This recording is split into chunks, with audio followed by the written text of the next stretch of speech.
Sports Bras and Beer. My name is Allie BR. I'll be your host. Today we're talking to Becca Neighbor. Originally from Ohio, she's been in Nashville for about 5 years. Singer-Songwriter, lover of astrology and donuts. Let's crack some beers. First of all, what are you drinking? That's always a good question. I'm drinking Coors Light. I don't have a lime, so... Oh, do you usually drink it with a lime? Drink Coors Light with a lime. Huh. Yeah, Midwestern thing. I don't know, but I like it. I did run out of Rheingeist Cheetah lager. Oh, okay. I don't know which one it is, but so now I'm down to my trusty Coors Light. Down to the Coors. Is that your... I thought your go-to is Miller, isn't it? Isn't that normal, or did you change? You switch it up? It normally is Miller, but I feel like in these times, I don't know, I gravitated towards the Coors Light. All right, I respect that. You got to change it up a little bit. Is there a reason why you normally like Miller Lite? Is that like your brand? You just dig it? I don't know. I just love cracking open a cold can of Miller Lite. Yeah, I can respect that for sure. I like their logo, and yeah, I just more than anything want them to sponsor me. Oh yeah, that's a great reason. I can completely relate to that. That is like a dream sponsor for me. So Well, that'd be awesome. I'll make sure to tag them in this so they can hear you say that. don't get it twisted with Miller High Life. Oh, okay. Not a fan? Too sweet to me. I don't like it. Really? Yeah. It's the champagne of beers, they say. High Life. No, Nope. I can't do it. It's pretty much on the same level as like Krispy Kreme and Dunkin' Donuts to me. If you know me, you know how I feel about those things. I prefer a donut made from like a diner, like a legit mom and pop sort of place. Right. Like the cake donuts, right? That's funny you mentioned that because I was going to bring up donuts. Like I have it written in my notes to talk about donuts. We can talk about it right now since we're on it. I haven't had a donut in a while, so Really? I'm kind of having withdrawal. You probably need some donuts. In these crazy times, I feel like you deserve a donut or two, you know? I would really fucking love a donut right now. Yeah, I'm very passionate about donuts. They are like on my top 5 of just all things that I love. Like favorite things? Oh yeah. Awesome. I can tell. Yes, there's a place back home called Bill's Donuts, and they are open 24 hours. And that's legit. It is like a fail-proof system, like linoleum floor, like just these people in white suits in the back cranking out like homemade donuts, and that is maybe my favorite place. Like your favorite place ever, or just maybe donuts? Now, like one thing, you used to bring donuts to shows all the time, like before you played, and you just walk around with a plate of donuts. And I always felt like that was, was so welcoming. Like, welcome to the Springwater, have a donut, I'm playing next. But the last couple times you didn't do that, I don't think. Yeah, thanks for calling me out on that. I need, as soon as this is over, we're going back to that. Awesome. I liked that. Yeah, because like, who doesn't want a free donut? Like, I feel like not many people. I don't know. I feel like certain people like pie or cake or whatever, but like everybody loves donuts. So oh yeah, it's like a universal. You like have to love donuts. There's so many different kinds. It's hard not to. Yeah.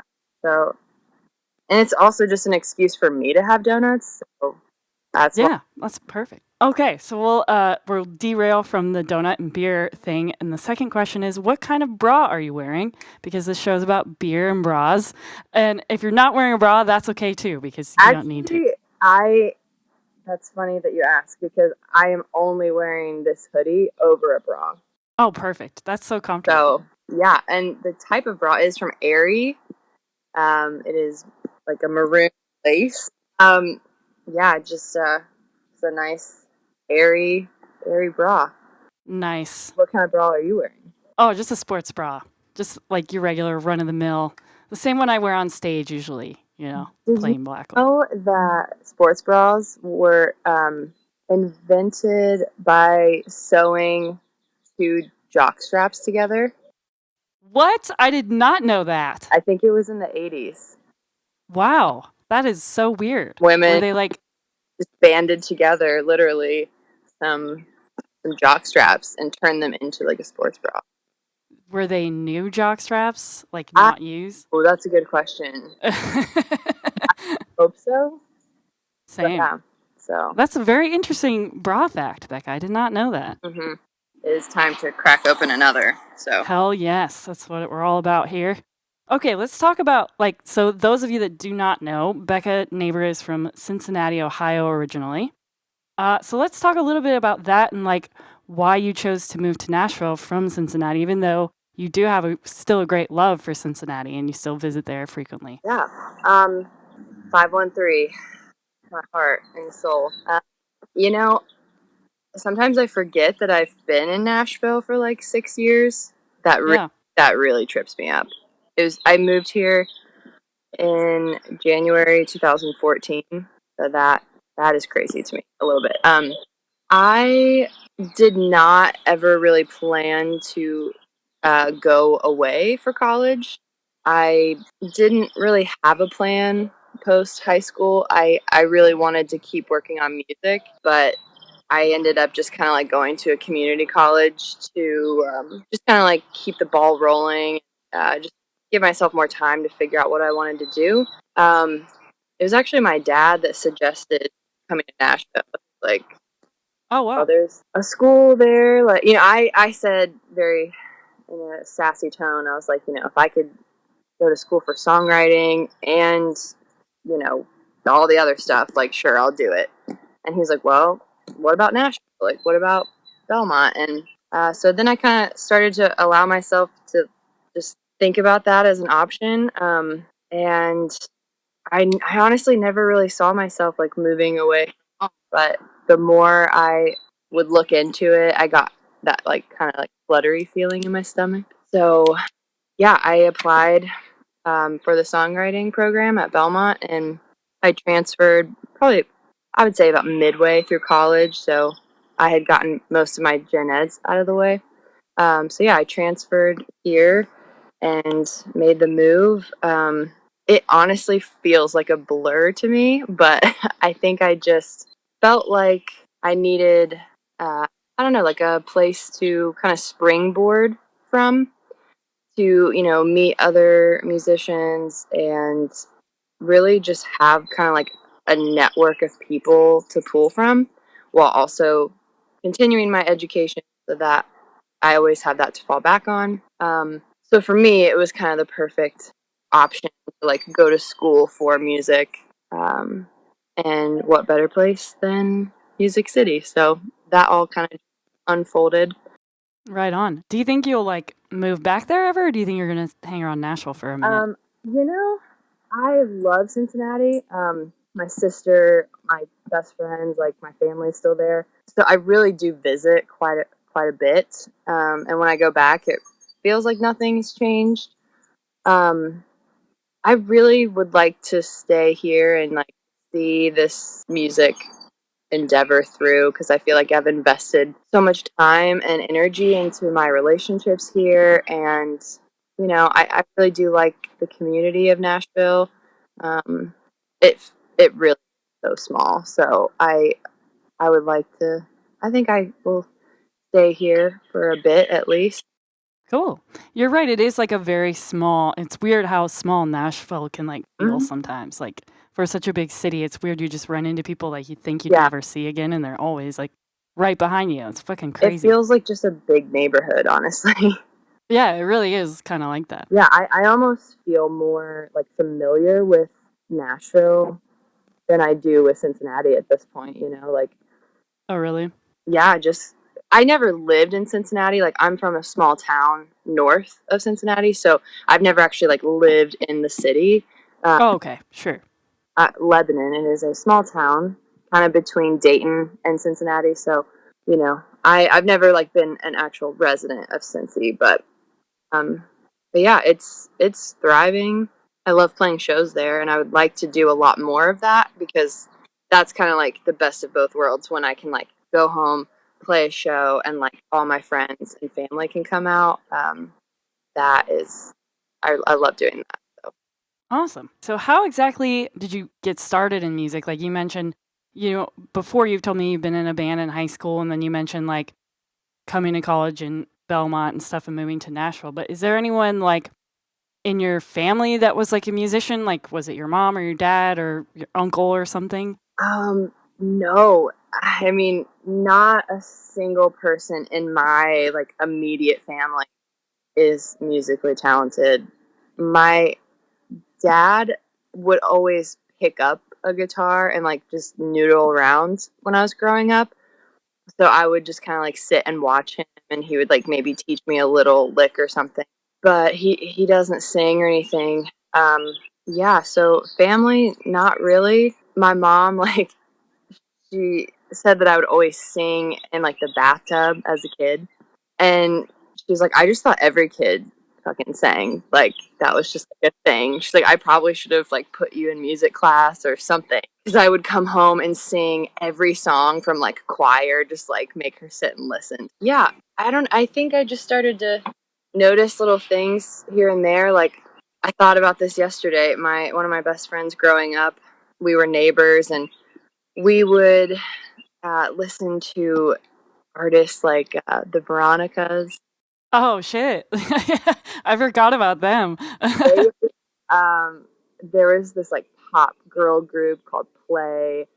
Oh, like Britney Spears, the whole thing. Mm-hmm. And we would just sing those songs like on the bus, and we would come home and like make up dance routines. And I just always wanted to do that. And I don't know, I like everyone else, once we got older, they kind of like started having other interests, but I just really wanted to like write songs and go on tour. It just, I don't know, it just never really left. So I just kind of kept pursuing that. I did, choir. I tried musical theater, and I was not good at that. That was crap. I feel like I could see you doing that though, Oh my God. You would be so much better at musical theater than me. I don't know, you have a better voice for it, I think. You have a more dynamic vocal range than I do. I'm an alto. I feel I've always kind of struggled like singing along to stuff. I could never hit the high notes like Ashley Simpson and all those. Yeah, I had to just like wait my turn, I guess, until I found other artists that kind of had lower register voices like me. Oh yeah, I can relate Like to when that. I heard like Amy Mann or just like folk singers, like just kind of singing in the same range, I was like, wait, you can do that? Are you kidding? This is great news for me. So who would you Like, say is like your biggest influence musically, like female wise? Is there someone you have like a, like an idol? yeah, I think I I have such a blend, but I really have always gravitated towards female artists. When I was younger, that was pop. And then as I got older, it was like pop rock. And now I would say kind of like indie and folk. But, as far as like classics, I really love like Loretta Lynn, Kitty Wells, and Patsy Cline as vocalists. And then more current stuff, I really respect Casey Musgraves and Hayley Williams. I grew up listening to Paramore and thought she was the coolest. Oh yeah. Your voice kind of like when you sing rock music, you kind of have a very similar sound to her, I've always thought. Like Love that. there's just something about your vibe that is so close to hers. Well, I did try to emulate it for a very long time, so that has stuck. I like Lana Del Rey, how she kind of has like an aesthetic, almost like just narrative with her whole artist persona, and it's very like sleepy and kind of sad. I love sad shit. Will say that I love some sad shit. So yeah, I feel like if I could maybe just be like an indie rock version of Patsy Cline, that would be my dream. I feel like the indie rock influence comes from my Ohio Oh yeah, those years, rock roots. and then like sort of has been like a Nashville influence. So I feel like if I can just marry the two of those, that's where I just kind of want to live. So Right on. That makes perfect sense. yeah, So, if you don't mind, I want to talk a little bit about like your endeavor as being a tour manager and who you were sure. doing that for and kind of how you got into that in the first place. Yeah. So I have done a lot of random jobs since I've been in Nashville. For sure. When I was in school, I worked retail. I worked at Belmont. There was a record shop. I've done so many random things. They've all kind of led me, to where I am now. But I actually went home after graduation for a little bit, and then when I came back, I really had no idea what I was going to do, to be honest. Like, post graduation, a lot of friends were starting jobs, and I still had that, I don't know what to do. I still want to play music. What is flexible with that? And a friend reached out to me from school, and she was working for Nikki Lane at her vintage store, High Class Hillbilly, and she said that she needed like a personal assistant a few hours a week. So I started doing that, which was really fun. It was like, you don't think about all those types of jobs, but the music industry kind of lends itself to that. So I would just help out with anything really that she needed when she was home from tour. Sometimes getting groceries, a turnip truck, or just really anything merch related. So I did that for a couple months, and then yeah, she asked me to kind of jump on a tour last minute after a tour manager quit, and they were kind of in a pickle. So I jumped in, not having any experience or really knowing what the hell I was doing. And it was one of the greatest experiences of my life because I had never been west of, I don't know, maybe Indiana. like, I Yeah, so it was like, was it a full-on tour, like all around the country, basically, or did they just start on the Yeah, West? the first month I did it was we started in Seattle. Oh They shit! got there and I had to meet them out there. So, that was my first time in Seattle. I had never been to California. Like, we did Reno.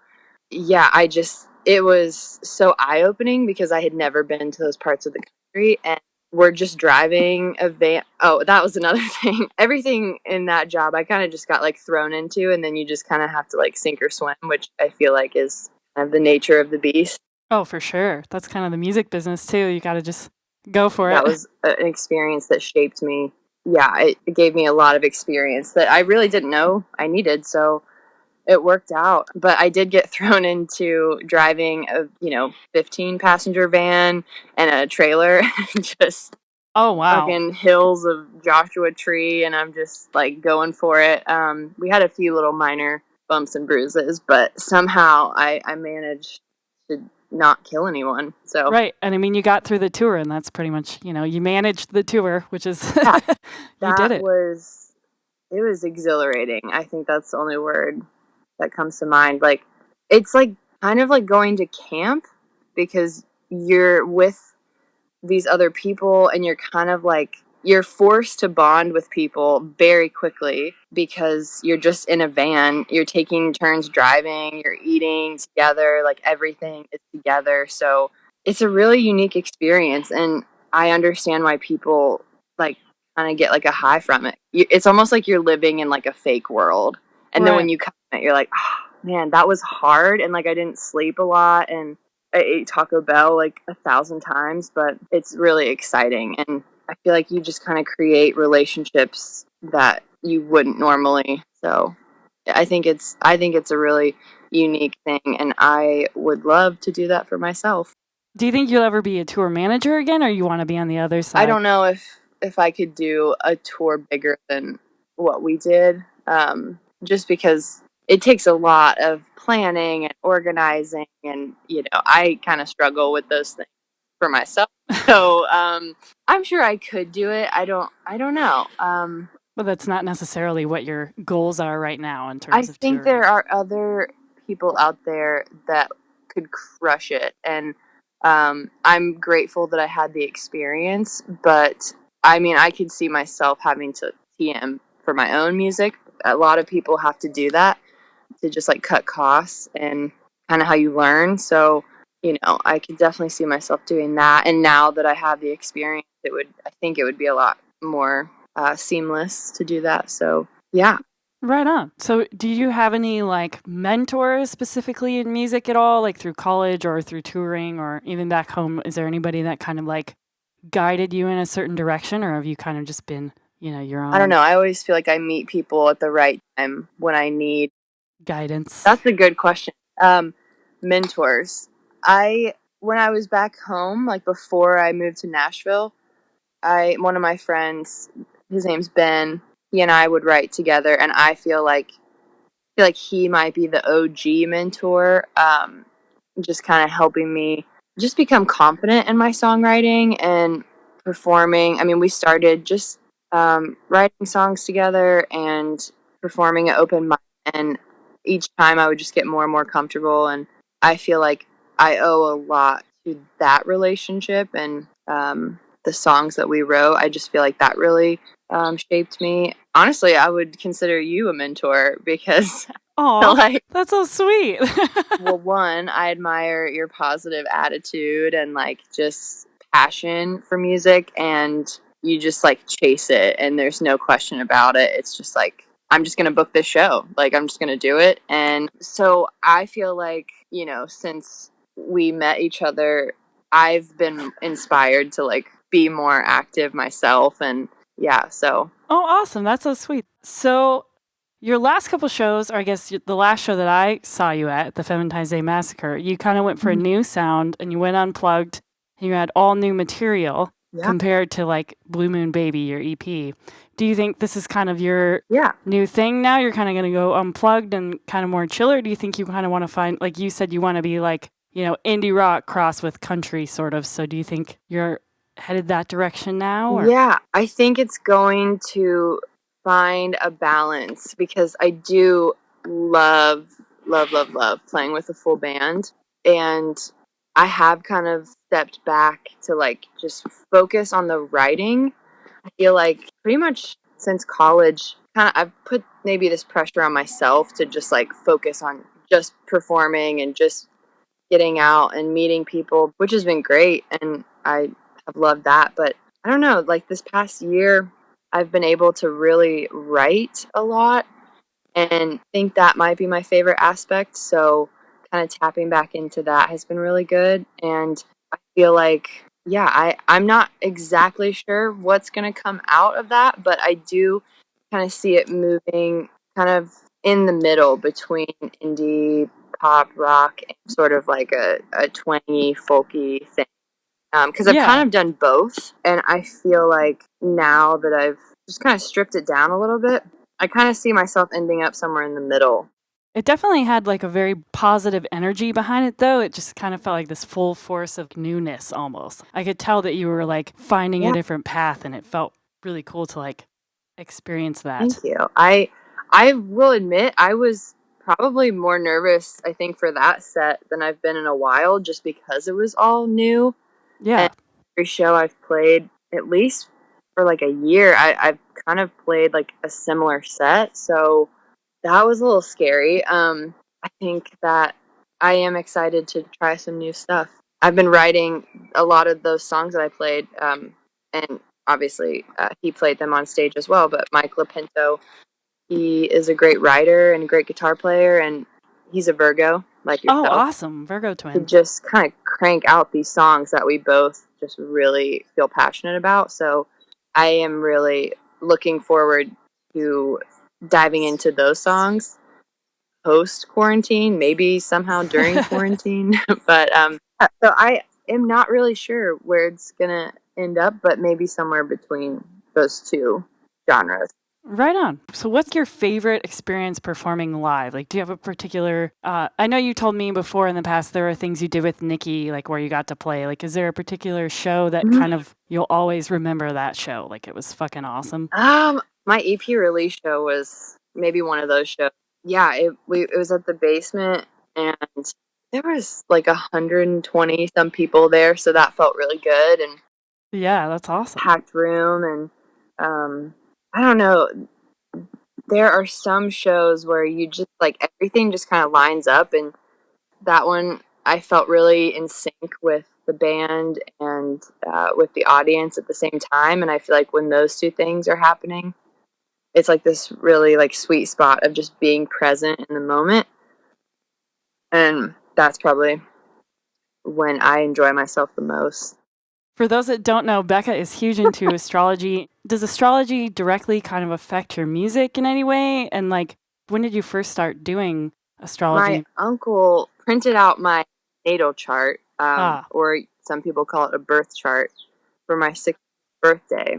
Yeah, after that, I looked into it, and it really just resonated with me how there's so many parts moving parts to your astrology chart that it goes way beyond just your sun sign. And I just took it and ran with it. It definitely affects my music. I have yet to write a song specifically about it, so maybe that will happen in the future.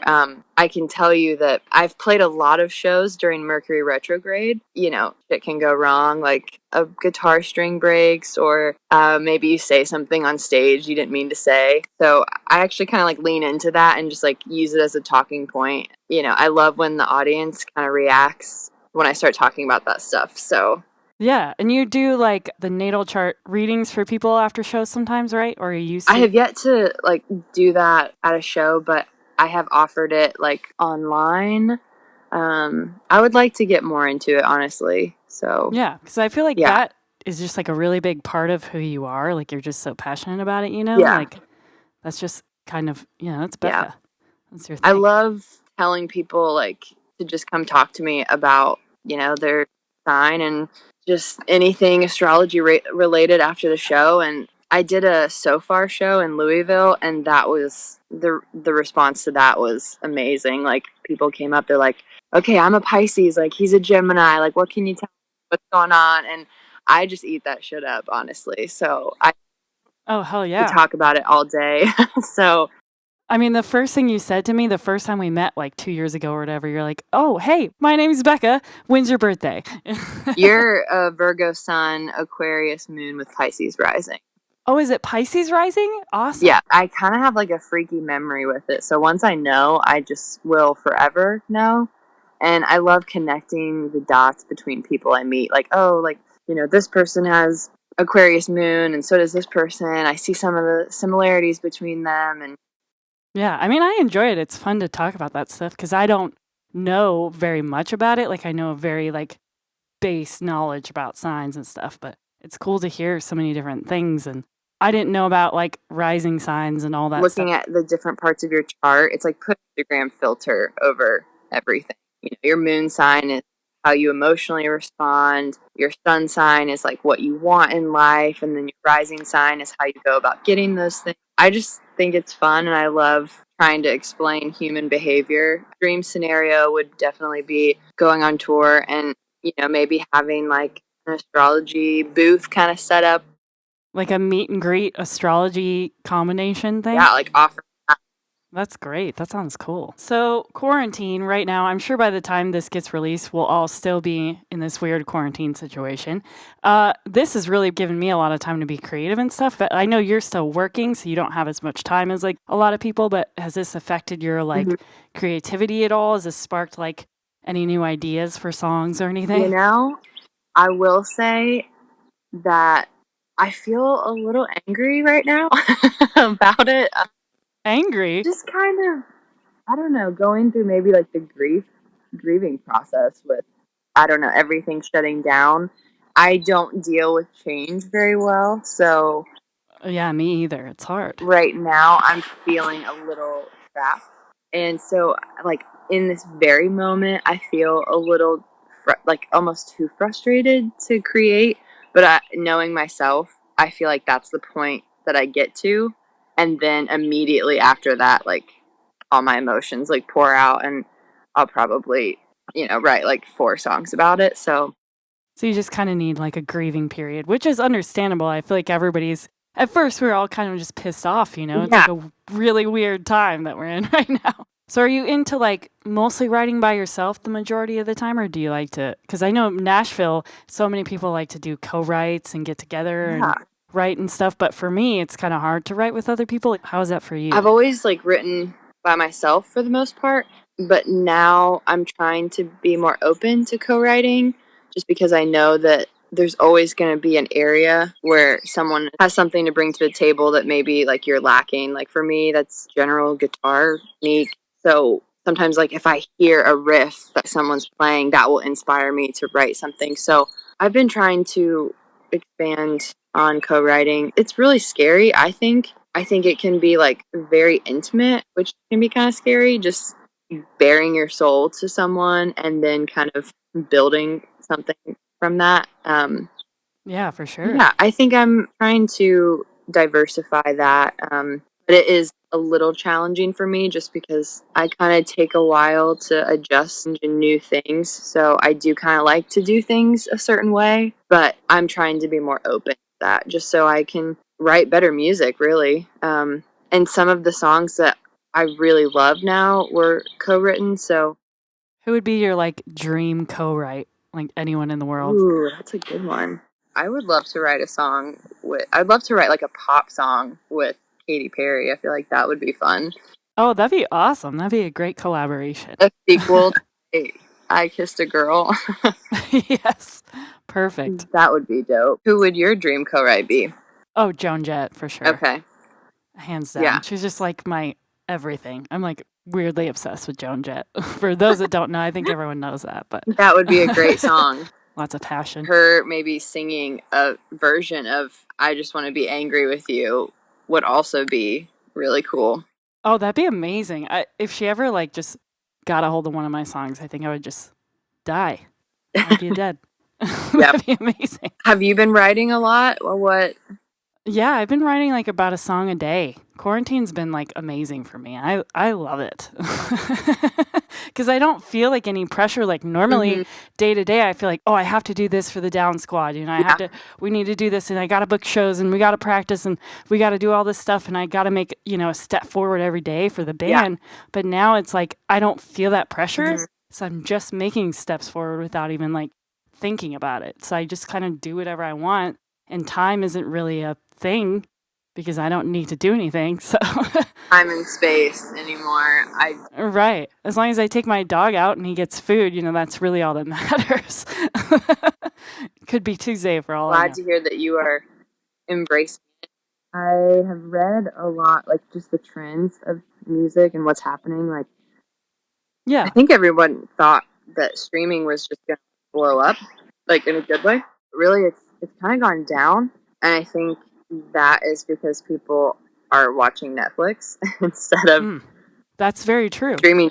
Because I guess you don't drive in the car every day and go to work and you don't work out necessarily as much. People aren't using Spotify and stuff the same way. It makes sense why it's going down for sure. And I don't know, I guess I'm just kind of curious like what this whole time is going to, just how it's going to change the music industry moving forward. Like it's promoted a lot of indie artists, but then the pay is a lot less. Right. And it canceled a lot of tours and it canceled a lot of recordings for people. A lot of people's lives just kind of were halted. And I think especially bands on a smaller scale that tour a lot, like someone like Nikki, that's how she would make money is from merch and stuff. And bands at that size are suffering right now because they're not getting that sort of income. So. I feel like because artists are naturally creative and good at kind of adjusting to the changing times. So I feel like everyone will kind of figure something out. What's next? What's going to be the thing that kind of revitalizes the music industry, at least for independent artists. So, yeah, I feel like once this is all over, people are just going to, maybe not, maybe it won't be like this, but I feel like people are just going to flock to shows and flock to bars and people are just going to be out a lot. So I think that will benefit artists because I think people are going to be more willing to go out on a Tuesday night at 9:30 to the Springwater because they were so sick of being held up in their house for however long this goes, That's a good point. I love to hear that it's having a positive effect in your household and your creative stuff. So. Oh, yeah. I mean, the first week was really rough because nobody really knew what was happening and there wasn't any answers. And it's like, can we go outside? No one really knows. And that kind of, as a Virgo, that kind of makes me upset because I need to know answers. I need to know things. So I got to find a positive in it all. And it has been kind of fun now. I am an Aries. See, I have Taurus rising, which kind of gives me a chill exterior. Yes, you do have a chill exterior. You peel that back, I'm very impatient and have a lot of energy I don't know what to do with. A lot of times that just kind of funnels into overthinking. So this whole quarantine I feel has really eroded my Taurus rising and my Aries just generally fired up. So if I learn to channel that in a positive way, I think that will be good for me. Oh, I just came up with one more question. Okay. So your last name, like your legal last name is spelled Naber, but it's pronounced neighbor. But you use the Yes. stage name neighbor like your next door Oh, yeah. neighbor. Did you just do that because people were like confusing it or just mispronouncing your name? Or is there like a specific reason why you took over that name? Well, my grandpa texted me and was like, "Why don't you like your last name?" But I was like, "Okay, calm down." Honestly, I think it looks better. Also, I feel like people pronounce my last name as like Nabber, or they just say it wrong or spell it wrong. So I felt like it would just be easy to search it, like on Spotify or like my website, whatever, if it were just the common spelling of the word. So because I've always been in bands, like I've always had like a band name. And so now that I'm kind of just like essentially doing solo stuff, I wanted to have a stage name, but nothing ever really felt right. I don't know, it just, Yeah, that's hard to like think of a stage name. It's hard to just like choose a different name for yourself. It has to sort yeah, of be like given to you. I think it makes sense because I don't feel like I'm all that different on stage. I'm kind of the same. So it's like maybe like a little bit different. So I feel like it makes sense that my stage name is pretty much the same thing with just like a little fun twist. I like the way that it's neighbor, like your next door neighbor, because it feels kind of friendly. Like, oh, you're a Yeah. it has that sort of like you see that word and it feels friendly. Or at least for me, like my neighbors are friendly. Yeah. It feels inviting, sort of. Yes, I had not thought about that, but that makes sense. And when I play songs, I really just want people to be able to resonate with them or like connect in some way, because I just remember the very angsty middle school, high school years where I would have my MP3 player and I just like be on the bus listening to music, and it just felt so comforting. So I don't know, I really want to be able to kind of provide that.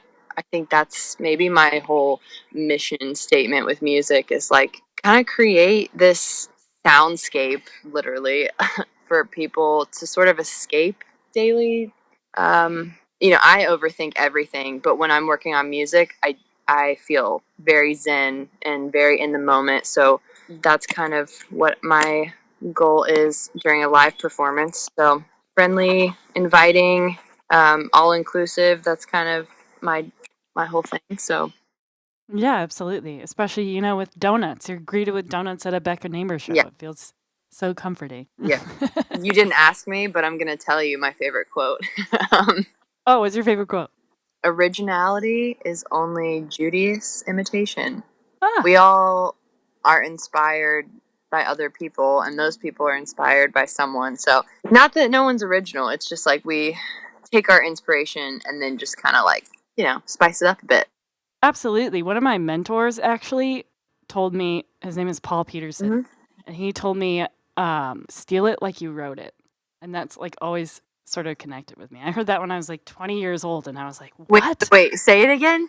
Steal it like you wrote it. Okay, steal it like you wrote. It's kind of like what you're saying. It's kind of like the same kind of thing. Mm-hmm. Yeah. Because there are so many songs you hear like, oh, that sounds just like this song, or and sometimes you just like subconsciously do it. Like you don't even know that like so many times when I write a song, I'm like, wait, is this already a song? Mm-hmm. Like, is this Yeah. a thing already? Like you just have no idea that you're copying people. Yeah, it's like a snowball. Collectively, it just keeps adding ideas and little pieces from other things. I feel like everyone is inspired by other people.